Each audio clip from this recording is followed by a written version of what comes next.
आखिर ये कहां लिखा है संविधान में कि किसी मुस्लिम बाहुल्य क्षेत्र में हिंदू शोभा यात्रा नहीं निकल सकती।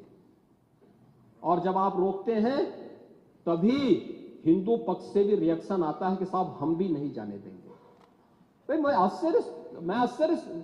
आश्चर्य होता है इन बातों को लेकर के कि मस्जिद के सामने से नहीं निकलने देंगे। क्यों नहीं निकलने देंगे? ये सड़क क्या किसी की है क्या? ये सार्वजनिक मार्ग है, कैसे आप रोक सकते हैं? परंपरागत बहराइच में भी परंपरागत जुलूस था, परंपरागत जुलूस था, वही मैं कह रहा हूं, परंपरागत जुलूस था। और उसी परंपरागत जुलूस को आगे बढ़ाने के लिए सारे कार्यक्रम संपन्न हुए थे, आगे भी संपन्न होंगे। लेकिन ये चीजें तय करना, ये कहना कि उत्तेजक नारे लगाए जा रहे थे, जय श्री राम का नारा उत्तेजक नहीं है, ये हमारी श्रद्धा का नारा है, हमारी आस्था का प्रतीक है। कल मैं आपसे कहूंगा कि अल्लाह अकबर का जो स्लोगन है ये हमें अच्छा नहीं लगता, नहीं आपको हम रोकें तो क्या आपको अच्छा लगेगा? नहीं आपको नहीं, मुझे मतलब होने की आवश्यकता ही नहीं, मुझे आवश्यकता ही नहीं इसकी, नहीं मुझे इसकी आवश्यकता ही नहीं है, मुझे इसकी आवश्यकता ही नहीं, क्योंकि मेरी तो विरासत इतनी लंबी चौड़ी है, इतनी प्राचीन है कि मैं उस परंपरा को ही लेकर के चले जाऊं। मैं जय श्री राम का नारा, हर हर महादेव का नारा और राधे राधे राधे राधे के संबोधन से ही अपना पूरा जीवन काट सकता हूं। मुझे किसी और स्लोगन की आवश्यकता ही नहीं है, मुझे कोई अन्य नारे की आवश्यकता ही नहीं है, कोई अन्य संबोधन की आवश्यकता नहीं। लेकिन मैं आपसे कहना चाहता हूं, कल कोई आपसे कहेगा, कोई हिंदू भी ये कहेगा कि साहब हमें भी परेशानी है, आप लोग मत बोलिए, क्या आपको अच्छा लगेगा? और कोई भजन गाया जा रहा है, आप उस भजन को अश्लील कैसे कह सकते हैं? कैसे कह सकते हैं? कांवड़ यात्रा में क्या अश्लील गाने बजते हैं? अरे भगवान शिव के गाने बजते हैं, भगवान शिव के भजन गाए जाते हैं। दुर्गा पूजा के दौरान तो शोभा यात्रा निकलती है, जगत जननी मां भगवती दुर्गा के आरतियां बजती हैं, उनकी चालीसा बजती है, हनुमान चालीसा बजता है। ये हमारे यहां शक्ति के प्रतीक भी है और भक्ति के प्रतीक भी है। नहीं तो वही तो ऐतराज है, समस्या तो उसी बात को लेकर के है, सारा विवाद तो उसी बात को लेकर के है, सारा विवाद तो उसी बात को लेकर के है। और मुझे लगता है आपने बाबरनामा पढ़ा होता तो आप मुझसे बहस करते ही नहीं, जिसमें स्वयं मीर बाकी के द्वारा हरिहर मंदिर तोड़ने का जिक्र किया गया है। क्या बात करते हैं आप? और मुझे लगता है ये जितने लोग यहां पर हैं, ये वहां पे कोई नहीं रहा होगा, लेकिन आपके फोरफादर और फोरफादर के आगे की पीढ़ी उसकी भुक्त भोगी रही होगी, इसलिए आज इस स्थिति में आप लोग वहां पे हैं। कुंदरकी में लोगों का एहसास हुआ है, एक दिन एहसास आपको भी होगा और जरूर होगा। और इसीलिए मैं आपसे कहना चाहूंगा कि ये सनातन की जीत है, जो कुंदरकी की जीत है, ये भारत की वास्तविक जीत है, ये भारत के संविधान की जीत है। हमारे नेता विरोधी दल वरिष्ठ सदस्य हैं, इस सदन के माननीय अध्यक्ष भी रहे हैं और प्रदेश सरकार में मंत्री के रूप में भी उन्होंने कार्य किया है, एक लंबे समय से सार्वजनिक जीवन में है।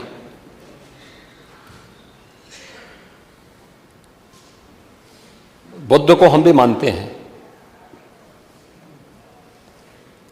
लेकिन हमें इस बारे में भी जानना होगा कि एक लंबी परंपरा भारत की है और भारत की उसी परंपरा के अनुरूप भारत की विरासत और विकास के समन्वय के साथ ही सरकार कार्य कर रही है। मैं प्रदेश के प्रशासन या अपने स्तर पर प्रदेश के जिस सांप्रदायिक माहौल की आप चर्चा कर रहे हैं, आप सभी माननीय सदस्यों ने जिन मुद्दों को रखा है, मैं उस पर बहुत वो नहीं कहूंगा, क्योंकि एनसीआरबी के जो आंकड़े हैं वे इस बात को बताते हैं कि 2017 से लेकर के लगातार अब तक प्रदेश में सांप्रदायिक दंगों की जो स्थिति है उसमें 97 से लेकर 99% तक कमी आई है। ये एनसीआरबी का डाटा है। और जो दो, जिसको वास्तव में आप दंगे कहते हैं, ये दंगे उत्तर प्रदेश में 2017 से लेकर के अब तक नहीं हुए हैं। और मैं वही आपके पिछले कार्यकाल के दौरान बताता हूं, 2012 से 2017 के बीच में, ये भी एनसीआरबी के ही डाटा है, प्रदेश में 815 सांप्रदायिक दंगे हुए और 192 लोगों की मौत उसमें हुई है। मैं उस पर चर्चा करूंगा। उससे पहले भी 2007 से 2011 के बीच 616 ऐसे सांप्रदायिक घटनाएं हुई हैं जिनमें 121 लोगों की मौत हुई थी। महोदय, जो बात यहां पर माननीय सदस्य शेखबाल महबूब ने संबल के बारे में लिखा, माननीय सदस्य कुंवर रघुराज प्रताप सिंह जी ने यह बात बहुत स्पष्ट की कि हम तथ्यों को छुपा करके कब तक जनता को गुमराह करेंगे। हर व्यक्ति जानता है कि माननीय न्यायालय के आदेश पे सर्वे का कार्य हो रहा था और सर्वे हो रहा था। दूसरा, मैं आपसे पूछना चाहता हूं, आप पश्चिम में जाएंगे, पता नहीं आप कैसे हैं, आपके पूर्वज भी हो सकता है, और पश्चिम उत्तर प्रदेश के हमारे सभी लोग अपने सामान्य संबोधन में राम राम ही कहते हैं। तो जय श्री राम कहां से सांप्रदायिक संबोधन हो गया? कहां से सांप्रदायिक संबोधन हो गया? हमारे यहां हम जगते हैं, राम ही राम बोलते हैं, मिलते हैं, राम राम का संबोधन होता है, और अंतिम यात्रा में विदा करते हैं तब भी राम नाम सत्य है ही बोलते हैं। राम के बगैर तो हमारा कोई काम ही नहीं है। और अगर जय श्री राम किसी ने बोली दिया तो इसमें उत्तेजना का मतलब, ये नियत आप समझ सकते हैं उस नियत को। ये चढ़ाने वाला नहीं है, ये चढ़ाने वाला नहीं है, ये चढ़ाने वाला नहीं है। एक दूसरा, आपने कुंदरकी की जीत को वोट की लूट बताया। आप एक सदस्य का अपमान कर रहे हैं। आपके सदस्य की तो जमानत जब्त हो गई वहां पे। और क्या ये सच नहीं है? इस समय तो आज डिजिटल मीडिया का है। वहां का पठान, वहां का शेख सब कह रहे साहब हमारे पूर्वज तो हिंदू थे और आप भी, आपके पूर्वज भी हिंदू थे। क्या ये सच नहीं है?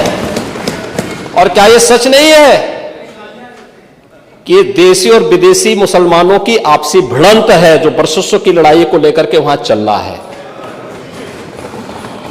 आप लोग सच पे पर्दा डालने का प्रयास कर रहे हैं, लेकिन एक चीज नोट करना कि सूर्य को, चांद को और सत्य को बहुत देर तक छुपा कोई नहीं सकता है, और सत्य जरूर सामने आएगा। और उसी सत्य के बारे में कहा जा रहा है। नेता प्रतिपक्ष कह रहे थे कि वहां की स्थिति ऐसी है कि अगर मंदिर आ भी जाएगा, मंदिर बन जाएगा। मैं कहता हूं, ये तो बाबरनामा भी कहता है कि हर मंदिर को तोड़ करके एक ढांचा खड़ा किया गया। आप तो एक श्रेष्ठ ब्राह्मण कुल में आपने जन्म लिया है। आप तो भारत के पुराणों की परंपरा पर विश्वास करते हैं। हमारा पुराण भी इस बात को कहता है कि भगवान विष्णु, श्री हरि विष्णु का 10वां अवतार संबल में ही होगा, उसी संबल में होगा।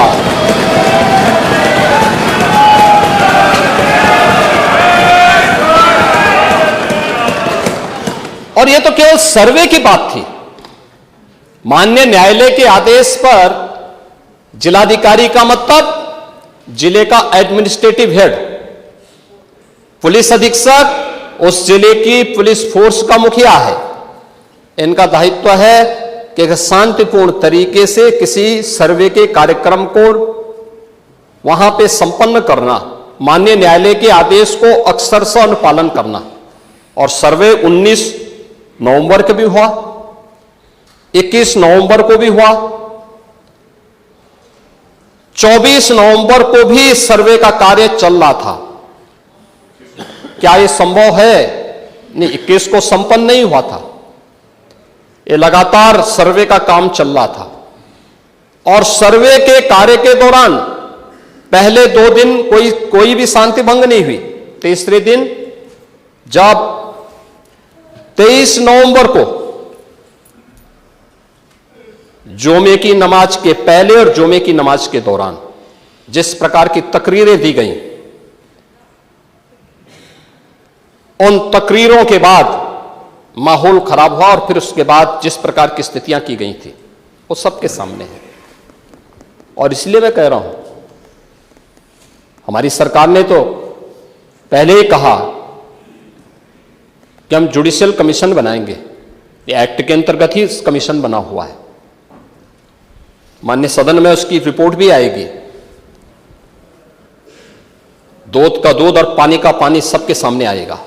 नेता विरोधी दल से पूछना चाहता हूं कि अगर हमारा कोई पर्व और त्योहार है या किसी का भी है, मुहर्रम का जुलूस हो या फिर कोई भी अन्य मुस्लिम समाज का कोई पर्व और त्योहार का कोई जुलूस, वो हिंदू मोहल्ले से सुरक्षित निकल जाता है, कोई दिक्कत नहीं होती। मंदिर के सामने से भी निकल जाता है, कोई समस्या नहीं होती।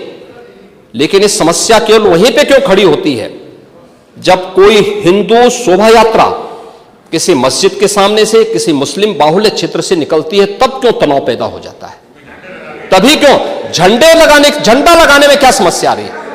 क्या भारत की धरती पे केसरिया झंडा नहीं लग सकता? क्यों नहीं लग सकता? क्यों नहीं लग सकता? मैं यही पूछना चाहता हूं, आखिर ये दंगे क्यों किए जाते हैं? और बहराइच का मामला, महाराजगंज उस कस्बे का, जहां के बारे में आप कह रहे हैं कि लगातार मुस्लिम बस्ती थी। मोना जी ने भी इस बात को कहा कि बस्ती थी, प्रशासन नहीं था, 4 कंपनियां पुलिस थी वहां पे, और दंगा सड़क पे नहीं हो रहा था, गोली घर के अंदर से चल रही थी।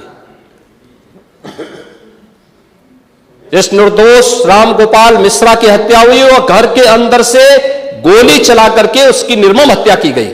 हमें इस सच्चाई को स्वीकार करना चाहिए। ये दंगा सड़क पे आमने सामने नहीं था।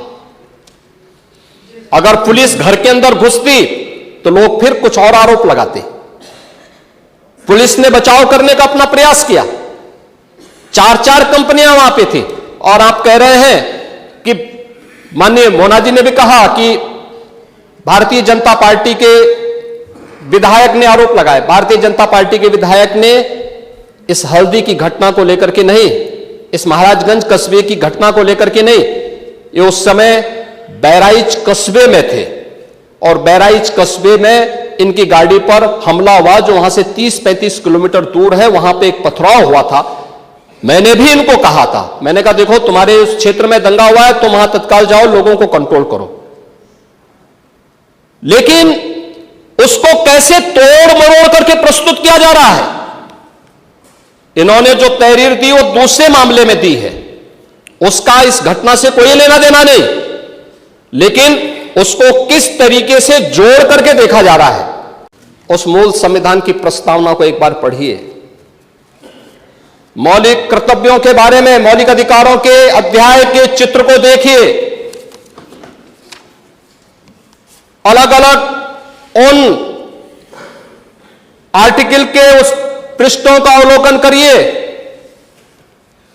आपको उसमें राम भी नजर आएंगे, कृष्ण भी नजर आएंगे, लंका दहन के उपरांत बजरंगबली भी नजर आएंगे। ज्ञान का उपदेश देने वाले बुद्ध भी नजर आएंगे। भारत की समृद्ध परंपरा का दर्शन आपको उस संविधान में मिलेगा जो बाबा साहब भीमराव अंबेडकर ने दिया था। लेकिन उस मूल संविधान में कहीं भी धर्मनिरपेक्ष या पंथ निरपेक्ष या फिर समाजवाद शब्द नहीं है, और ये आप सबकी आंखों को खोलने वाला होना चाहिए। आप लोग संविधान में बदलाव की बात करते हैं। जिन लोगों ने संविधान का गला घोंटा, उनका पिछलग्गू बन करके केवल सत्ता हथियाना चाहते हैं, जनता की आंखों में धूल झोंकना चाहते हैं। ये नहीं हो सकता। ये देश आपको नहीं करने देगा, और वह प्रति आपको दी गई है, आप उसका अवलोकन करिए। और मैं नेता विरोधी दल को इसलिए बोलना चाहता हूं, बुद्ध ने करुणा और मैत्री का संदेश उस कालखंड में दिया था जब विदेशी हमले होने शुरू हो गए थे। लेकिन उससे पहले राम ने कहा था, निस्सरहीन करो मही भुज उठाए प्रण कीन। उससे पहले भगवान कृष्ण ने भी कहा था, परित्राणाय साधूनाम विनाशाय च दुष्कृताम। और हम तो राम और कृष्ण को ही मानते हैं, बुद्ध पर विश्वास करते हैं, उन्हीं को आदर्श मान करके हम लोग कार्य करते हैं। मैं केवल एक बात कहना चाहता हूं कि अगर संभल के बारे में हम जब बात करते हैं महोदय, एक लंबा सिलसिला है इस संभल का, और अगर मैं संभल की जब चर्चा करता हूं तो संभल में कैसे माहौल खराब किया गया वहां पे। ये संभल में दंगों का जो इतिहास है 1947 से ही प्रारंभ होता है। 1947 में एक मौत होती है, 1948 में 6 लोग मारे जाते हैं, 1958 में भी दंगा होता है, 1962 में भी दंगा होता है, 1976 में भी 5 लोगों की मौत वहां पर हुई थी, और 1978 में 184 हिंदुओं को सामूहिक रूप से जला दिया गया था। 184 हिंदुओं को हत्या हुई थी, हिंदुओं की हत्या हुई थी, और जलाया भी गया था, और 184 हिंदू मारे गए थे वहां। 184। मैं वही तो कह रहा हूं ना, आप उस सच को स्वीकार नहीं करेंगे, आप उस सच्चाई को स्वीकार नहीं करेंगे। और लगातार कई महीनों तक वहां कर्फ्यू था। 1980 में फिर दंगा हुआ था, एक मृत्यु हुई। 1982 में फिर दंगा हुआ, एक मृत्यु हुई। 1986 में 4 लोग मारे गए, और 1990 फिर 1992 में 5 मौतें हुई, 1996 में 2 मौतें हुई। ये लगातार ये सिलसिला चलता रहा 1947 से लेकर के अब तक। 209 हिंदुओं की निर्मम हत्या वहां हुई है संभल के अंदर, 209 हिंदुओं की। और एक भी बार किसी ने उन निर्दोष हिंदुओं के लिए कभी 2 शब्द नहीं कहे, उनके प्रति, उन परिवारों के प्रति संवेदना के शब्द नहीं कहे। महोदय, जो आज घड़ियाली आंसू बहा रहे हैं, ये लोग कभी भी उन निर्दोष हिंदुओं के बारे में कभी 2 शब्द नहीं कहे। वहां पर 1978 में जो दंगा हुआ था महोदय, किस प्रकार की स्थिति थी। एक वैश्य जिसने सबको उधार दे रखा था पैसा, और इस बात को मानता था कि साहब मैं तो सबको पैसा देता हूं, मेरे यहां तो सब व्यवसाय के साथ जुड़े हुए हैं। अगल बगल के हिंदू दंगा होने के बाद उनके घर में इकट्ठे होते हैं, इकट्ठा होने के बाद उनको घेर लिया जाता है। घेरने के बाद वो बोलते हैं, भाई आप हमें क्यों घेर रहे हैं? कहा जाता है, नहीं, क्योंकि तुम इन हाथों से पैसा मांगोगे, इसलिए उनके हाथ काटे जाते हैं, फिर उनके पैर काटे जाते हैं और फिर उनका गला रेंद करके हत्या होती है। ये लोग सौहार्द की बात करते हैं, शर्म नहीं आती इन लोगों को सौहार्द के बारे में चर्चा करने की। 1978 से जो मंदिर आज निकल रहा है, 1978 से इन लोगों ने कभी खोलने नहीं दिया उस मंदिर को, जो आज बजरंगबली का मंदिर निकल रहा है, जो वहां पर आज 22 कुएं किसने बंद किए थे? इन 22 कुओं को भी वहां पे बंद किया गया और वहां का माहौल इतना तनावपूर्ण किसने बनाया था? ये पत्थरबाज कौन थे? एक भी गिरफ्तारी बिना साक्ष्य के नहीं हो रही है। और याद रखना, जिसने पत्थरबाजी की होगी, जिसने माहौल खराब किया होगा, उसमें एक भी बचने वाला भी नहीं है, एक भी नहीं बचेगा। मैं पूछना चाहता हूं कि हिंदू मोहल्ले से और हिंदू मंदिर के सामने से मुस्लिम जुलूस निकल सकता है, तो मुस्लिम मोहल्ले और मस्जिद के सामने से कोई हिंदू शोभा यात्रा क्यों नहीं निकल सकती? क्यों नहीं निकल सकती? और यहीं पे विवाद शुरू होता है। यानी आप चाहते हैं कि आपके पर्व और त्योहार तो शांतिपूर्ण तरीके से मनाए जाएं। कौन नहीं कहता भी? आपके संबल में थे शिया सुन्नी का भी विवाद हुआ था 1976 में। पूरा विवाद तो शिया सुन्नी का था। उस समय जामा मस्जिद के कब्जे को लेकर के इसी बात का विवाद था। आप इस सच को धूल मत डालिए उस सच पे। और लखनऊ का शिया सुन्नी विवाद ये भारतीय जनता पार्टी की सरकार के समय ही समाप्त हुआ है। आप लोग तो लड़ाते थे, यहां पे शिया और सुन्नी को भी लड़ाते थे, क्योंकि आपकी तो शुरू से ही राजनीति थी बांटने की और फिर कटवाने की। और इसलिए हमने कहा कि न बटेंगे और न कटेंगे, हम न बटेंगे और न कटेंगे। मुझे आश्चर्य होता है, अपने को शिक्षक कहते हैं श्री संग्राम सिंह यादव। हाँ, सच को स्वीकार करने की सामर्थ्य नहीं, इसलिए चले गए। आप देखें, एक दोहरे चरित्र के व्यक्ति के द्वारा जो अपनी कुछ पंक्तियां पहले लिखी गई हैं और बाद में उसका चरित्र कैसे बदला है। मोहम्मद अल्लामा इकबाल के बारे में वही कहते हैं,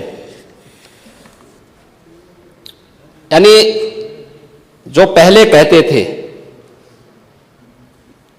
उन्होंने क्या बात कही थी बाद में? मुस्लिम हैं हम, वतन हैं सारा जहां हमारा, चीन वो अरब हमारा, हिंदुस्तान हमारा, तौहीद की अमानत सीनों में है हमारे। दुनिया के बुत कंदों में पहले वह घर खुदा का, तेगों के साये में हम पलकर जमा हुए हैं। मकरीब की वादियों में गूंजी अजा हमारी, बातिल में दबने वाले हे आसमां नहीं हम, हे गुलस्ता ये अब्दुल्लस वो दिन है याद तुझको, ये मौज ये दजला तू भी पहचानती है हमको, ये अर्ज ये पाग तेरी हुर्मत पे कट मरे हम, सालार ये कार्रवाई है मीर ये हिजाज अपना, इकबाल का तराना बाग ये दरा है गोया। मुस्लिम है हम, वतन है सारा जहां हमारा। अब आप मुझे बताओ, क्या इकबाल को आप अपना आदर्श मानते हैं? क्या इस इकबाल को मानेंगे? क्या वो अपने को पेशे से शिक्षक कहते हैं? ऐसे शिक्षक छात्रों को पढ़ाएंगे तो दुर्गति कराएंगे ही कराएंगे। यानी इकबाल की एक कविता को यहां पे पढ़ करके और वास्तविक सच से आप धूल डाल करके उसको छुपा नहीं सकते हैं। आज प्रदेश में जब सर्वत्र सुरक्षा का एक बेहतरीन माहौल है।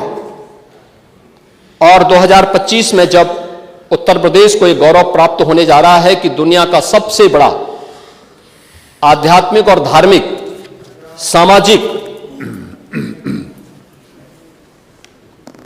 जो उत्सव हो, एक महापर्व है महाकुंभ प्रयागराज, जिसमें पूरी दुनिया का एक समागम होने वाला है, जब इसे आयोजित करने का अवसर प्राप्त हो रहा है, तब मैं विपक्ष के अपने साथियों से कहना चाहूंगा कि प्रदेश के माहौल को अपने वक्तव्यों से और अपने करतूतों से कृपया खराब न करें। प्रदेश आगे बढ़ना चाहता है, विकास के अपने लक्ष्यों को प्राप्त करना चाहता है, लेकिन मैं इस बात के लिए आश्वस्त करूंगा कि 25 करोड़ जनता को सुरक्षा देना, उनकी हर प्रकार से हिफाजत करना, ये प्रदेश सरकार की जिम्मेदारी है। लेकिन अराजकता, पत्थरबाजी और किसी भी इस प्रकार के आदेश के खिलाफ जो माननीय न्यायालय ने आदेश किया है, उसके बाद भी कोई कानून को अपने हाथों में लेकर के कानून को ठेंगा दिखाने का प्रयास करेगा, तो सरकार उससे सख्ती से निपटने का काम भी करेगी। और वही सख्ती वहां पर आवश्यक है जहां पर लोगों ने माहौल खराब करने का प्रयास किया है। एक भी निर्दोष नहीं जाएगा। जितने भी विजुअल्स होंगे, उसके वीडियो फुटेज हैं, गोली चलाते हुए, कट्टा लहराते हुए, तलाशी के दौरान पत्थरबाजी करते हुए, घरों के छतों के ऊपर जो पत्थर रखे गए हैं, ये सारी विजुअल्स हमारे पास हैं और उसके अनुरूप ही कार्रवाई होगी। हां, ये जरूर आश्वस्त करते हैं कोई निर्दोष के खिलाफ कोई कार्रवाई नहीं होने वाली, अब तक नहीं हुई है, आगे भी नहीं होगी। लेकिन कोई दोषी होगा, उसको कोई बचा भी नहीं पाएगा। यह भी मैं इस सदन के माध्यम से पूरे प्रदेश के अंदर बहुत स्पष्टता के साथ कहना चाहूंगा कि सरकार की जीरो टॉलरेंस की नीति पहले दिन से है। अपराध और अपराधियों के प्रति, दंगों और दंगाइयों के प्रति वही जीरो टॉलरेंस की नीति के साथ सरकार कार्य करेगी। संभल की घटना या कुंदरकी की जीत, जैसे ही आपके खटाखट की असलियत सामने आई, जनता ने कहा सपाचट। उपचुनाव में 9 में से 7 तो भारतीय जनता पार्टी और एनडीए गठबंधन जीता है। और यही नहीं, सीसामऊ और करहल, याद करिए 2022 में समाजवादी पार्टी ने करहल में 70,000 से लगभग 67,000 से जीती थी। इस बार वह मात्र 13-14 हजार तक आ गई है। वो भी चच्चू थोड़ा वहां पे कृपा कर लिए, नहीं तो वहां भी सपा चढ़ता था। अगली बार होगा, अगली बार होगा चच्चू। अरे आप चिंता मत करिए, देख लेना, अगली बार कुछ नहीं रहे, बहुत ज्यादा रहे। अगली बार सीसामऊ में भी बाल बाल बच गए, और इसलिए इस बौखलाहट में कि कुंदरकी में लोगों को अपनी जड़ें याद आने लग गई हैं। अब आपने देखा होगा उन लोगों के वक्तव्य को, डिजिटल मीडिया में थोड़ा अवलोकन करिए और देखिए वहां पे जब लोग चिल्ला चिल्ला के बोल रहे हैं कि इन विदेशियों से पिंड छुड़ाना है, क्या बोल रहे हैं लोग, सबको अपनी जड़ें याद आने लग गई हैं। और मुझे लगता है जिस दिन इकबाल महबूब जी को भी अपनी जड़ें याद आएंगी, वह भी फिर यही बात बोलेंगे जो इधर के माननीय सदस्य कह रहे हैं। बहराइच की घटना में या संभल की घटना में प्रशासन की कार्रवाई पूरी ईमानदारी के साथ, पूरी न्याय संगत तरीके से आगे बढ़ रही है। हम लोगों ने संभल की घटना को लेकर के एक जुडिशियल कमीशन गठित किया है। जुडिशियल कमीशन वहां विजिट कर रहा है, लगातार लोगों के बयान भी लेंगे, सभी पक्षों की बात को भी सुनेगा, सच को सामने लेके आएगा। लेकिन आपके अनावश्यक पत्थरबाजी से या फायर करने से, इल्लीगल आर्म्स से फायर करने से वहां पर शांति बहाल नहीं होने वाली है। और आप सौहार्द की बात कर रहे हैं, आप बोल रहे हैं पुलिस छावनी में बदल दिया। अब देख रहे हो धार्मिक स्थल से बिजली चोरी, यानी बिजली के मिनी स्टेशन संचालित हो रहे हैं। हम तो ये सोच रहे थे कि मिनी स्टेशन पावर कारपोरेशन ही चला रहा है। अब वहां पर कई मस्जिदें ऐसी पाई गई जिन मस्जिदों के ऊपर एक इलीगल सब स्टेशन बना करके वहां से कनेक्शन बांटे गए थे लोगों को फ्री में। लाइन लॉस प्रदेश के अंदर, उत्तर प्रदेश के अंदर लाइन लॉस पावर कारपोरेशन का ये 30 से कम है। और संभल कस्बे में वहां पर 2 मोहल्ले हैं, एक दीपा सराय और एक मियां सराय है ना। इन दोनों में लाइन लॉस 78% और 82% है। देश के संसाधनों में कैसे लूट होती है। और अगर प्रशासन अपने कर्तव्यों का निर्वहन कर रहा है, वैसे तो कहेंगे प्रशासन कोई कटघरे में खड़ा है कि प्रशासन चोर है चोर है चोर है, और प्रशासन उसी चोरी को पकड़ने के लिए चला जाए तो अत्याचार है या अत्याचार है या अत्याचार है। कहां से अत्याचार हो गया? अरे यही सच्चाई है। उस सच्चाई को उजागर किया जा रहा है। और याद रखना, सच्चाई जब सबके सामने आती है लोगों को बुरा लगता है, क्योंकि जो सच्चाई स्वीकार नहीं कर सकते, जो बराबरी नहीं कर सकते, वे बुराई करते हैं। और यही बुराई आप कर रहे हैं। आपकी बुराई में न्याय नहीं झलकता, सत्य नहीं झलकता, ये पक्षपातपूर्ण है। और मुझे लगता है इससे लोकतंत्र की व्यवस्था मजबूत नहीं होती है, कमजोर होती है। आप तो सबको कटघरे में खड़ा करते हैं। मुझे आश्चर्य होता है, मुझे आश्चर्य होता है कि आखिर आप मानते किसको हैं? आप मानते किसको हैं? मुझे एक बात बताओ कि भारत के संविधान के अनुरूप माननीय उच्चतम न्यायालय, एक तरफ आपने सर्वे के बारे में माननीय उच्चतम न्यायालय की बात का स्वागत किया, और माननीय उच्चतम न्यायालय ही एक बात को कहता है, बार बार भारत के माननीय उच्चतम न्यायालय ने समान नागरिक कानून की बात देश के अंदर लागू करने की कही है।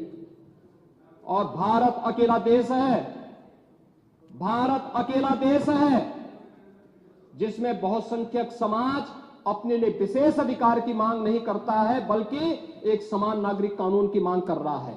और अगर एक माननीय न्यायाधीश ने, इलाहाबाद उच्च न्यायालय के एक माननीय न्यायाधीश ने उस समान नागरिक कानून की वकालत की, तो आप उनके खिलाफ महाभियोग का नोटिस राज्यसभा में दे दिए। या आपके दोहरे चरित्र को नहीं दिखा दो तो क्या है ये? आखिर दुनिया के अंदर यही हो रहा है, लेकिन भारत के अंदर बहुसंख्यक समाज कह रहा है कि साहब एक समान नागरिक कानून लागू करो। लेकिन अगर वही माननीय न्यायाधीश एक सामाजिक सांस्कृतिक संगठन के कार्यक्रम के दौरान इस बात को कहते हैं कि दुनिया के अंदर ये है, अगर भारत के अंदर इसको मांग करने की वकालत हो रही है तो बुरा नहीं। और माननीय उच्चतम न्यायालय बार बार इसके बारे में सरकार को कह चुकी है, लेकिन आप लोग उसमें एक तरफ उच्चतम न्यायालय के द्वारा सर्वे पर रोक लगाने का स्वागत कर रहे हैं, बुलडोजर की कार्रवाई पर दी गई गाइडलाइन का स्वागत कर रहे हैं। उसका तो स्वागत हमने भी किया है, क्योंकि उत्तर प्रदेश अकेला राज्य है जिसने बुलडोजर की कार्रवाई को अक्सरशः सुप्रीम कोर्ट की उस गाइडलाइन के अनुसार अंजाम दिया है, अक्सरशः। और इसीलिए मैं कह रहा हूं कि यही स्थिति है कि माननीय न्यायाधीश इलाहाबाद उच्च न्यायालय ने अगर वक्तव्य दिया समान नागरिक कानून के बारे में, तो समाजवादी पार्टी, कांग्रेस, इन सब के लोगों ने राज्यसभा में उनके खिलाफ एक महाअभियोग की नोटिस ही दे करके आप सच को मुंह जबरदस्ती बंद करना चाहते हैं। और वहीं पे नहीं किया आपने, यहां पर भी आप चुप नहीं रहे। राज्यसभा के माननीय सांसद, माननीय सभापति तो भारत के महामहिम उपराष्ट्रपति भी हैं, उनके खिलाफ भी अविश्वास प्रस्ताव की नोटिस दे दी गई, इसलिए क्योंकि उन्होंने सदन स्मूथली चलाने के लिए सदन के सभी पक्षों से कहा। एक सभापति के रूप में, एक चेयरपर्सन के रूप में उनकी जिम्मेदारी यही है, उन्होंने इसी बात को कहा। लेकिन एक किसान का पुत्र कैसे इतनी बड़ी कुर्सी पे पहुंच गया, ये लोगों को अच्छा नहीं लग रहा, ये अच्छा नहीं लग रहा है। इसलिए अविश्वास प्रस्ताव को नोटिस। चुनाव के दौरान चुनाव आयोग को कटघरे में खड़ा किया गया, चुनाव आयोग को कटघरे में खड़ा करने का प्रयास, यानी जबरदस्ती आप गन पॉइंट पर अपनी बातों को मनवाना चाहते हैं संवैधानिक संस्थाओं से। मुझे लगता है ये चरित्र अच्छा नहीं है, ये स्वस्थ लोकतंत्र के लिए अच्छी परंपरा नहीं है। हमें संवैधानिक संस्थाओं का सम्मान करना सीखना होगा। पूरे प्रदेश को इस बारे में आश्वस्त करना चाहूंगा, प्रदेश के अंदर किसी भी मुस्लिम पर्व और त्योहार के दौरान, किसी भी अन्य मत और मजहब से जुड़े हुए किसी भी पर्व और त्योहार के दौरान कहीं कोई समस्या नहीं खड़ी होती, तो फिर हिंदू पर्व और त्योहार के दौरान कोई समस्या खड़ी करेगा तो सरकार उसको सख्ती से निपटने का काम भी करेगी, उतनी ही सख्ती से निपटने का काम भी करेगी। दूसरा, माननीय न्यायालय के द्वारा दिए गए आदेश का पालन करना एक प्रशासन का दायित्व है। उसमें सरकार उसको डायरेक्शन दे न दे, उसका दायित्व बनता है कि उसको पालन करे, और संभल के अंदर प्रशासन ने वही पालन किया है। आज वहां पे सारी चीजें मिल रही हैं। आखिर आपकी बात को हम मानते हैं कि मंदिर को आपने छेड़ा नहीं, आपने बड़ी कृपा कर दी, लेकिन ये जो 22 कुएं और उन कुओं में जो मूर्तियां मिल रही हैं, ये कुएं किसने पाट दी है? ये नोटिस पे क्यों परेशानी हो रही है? आपके सांसद जिनसे आपकी प्रतिद्वंदिता है, मानता हूं, क्योंकि वहां पे आप में तो तुर्क और पठान का विवाद चल रहा है, मैंने नहीं कर दिया, एक विवाद चल रहा है।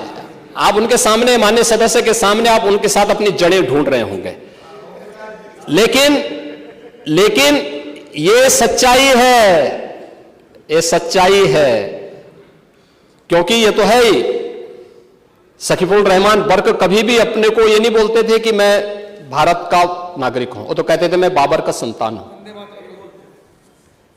वो बोलते थे। आप भी मानते हो किस बात को? अब आपको तय करना है कि आक्रांताओं को अपना आदर्श मानते हैं या राम कृष्ण और बुद्ध की परंपरा को अपना आदर्श मानते हैं। भारत के अंदर राम कृष्ण और बुद्ध की ही परंपरा रहेगी, बाबर और औरंगजेब की परंपरा नहीं रहेगी।